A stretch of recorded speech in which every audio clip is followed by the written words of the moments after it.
So yesterday, Nintendo released their financial report for the final quarter of the 2026 fiscal year, with them announcing that they are raising the price of the Nintendo Switch 2 from $450 to $500 USD. I know we all saw this coming, and Nintendo even mentioned the possibility of raising the price, but it still kinda stings. With both Sony and Microsoft raising the price of their consoles, I was hoping that Nintendo would try to build up a better reputation after all of the controversy in 2025 by keeping the Switch 2 at its current price point.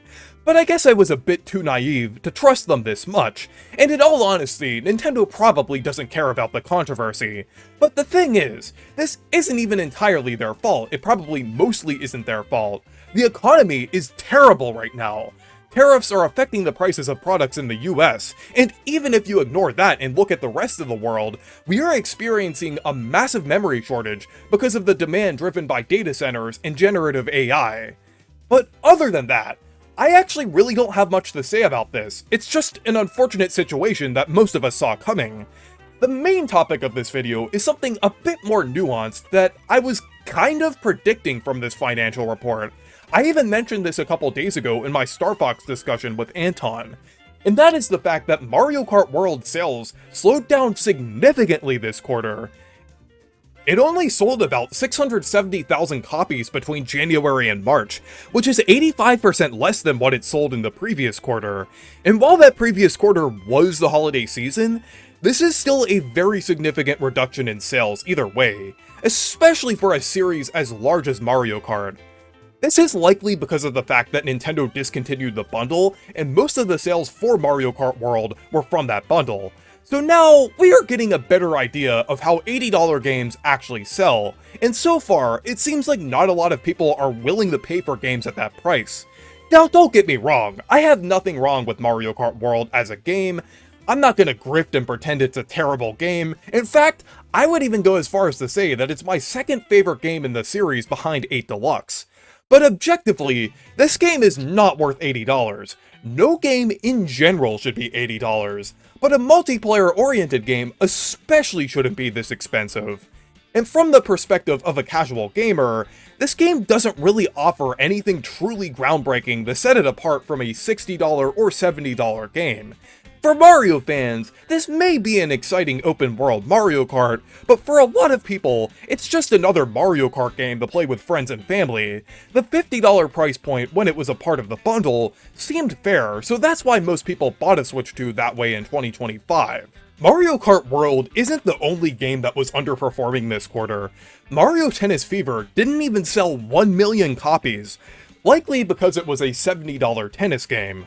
While $70 is the standard nowadays, and Nintendo likely priced it that way because Aces was $60 on the Switch 1, and while Fever does have more content than Aces, there is really only so much you can do with a tennis game, so pricing it any more than $50 or $60 is a bit ridiculous. And it's honestly pretty unfortunate, because Fever is a pretty good Mario Tennis game. I would even say it's one of the best Mario Tennis games.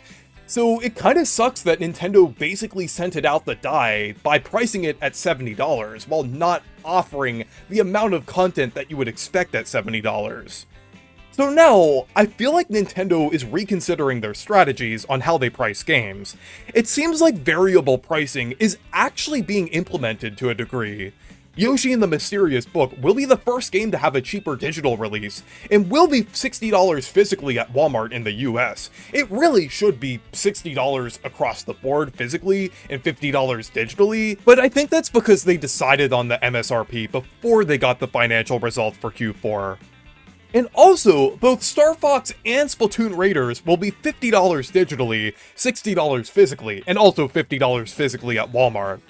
Two cheaper Switch 2 titles back-to-back is very interesting, and I feel like it indicates that we might see a mixture of $60 and $70 titles, rather than exclusively $70 titles with the very rare budget title like we were expecting.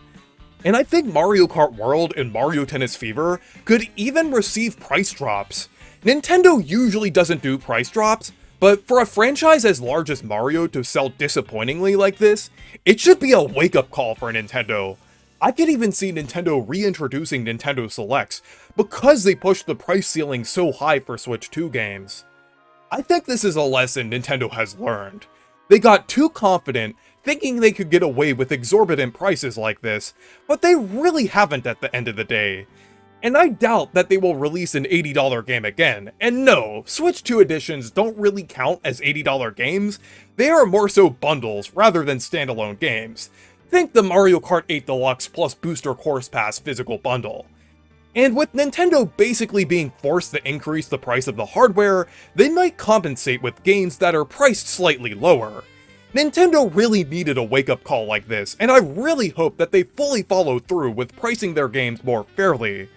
But anyways, let me know what you think of all of this down in the comments, and thank you guys for watching this video. Make sure to leave a like and subscribe for more, and make sure to check out my Discord server and Blue Sky if you want to.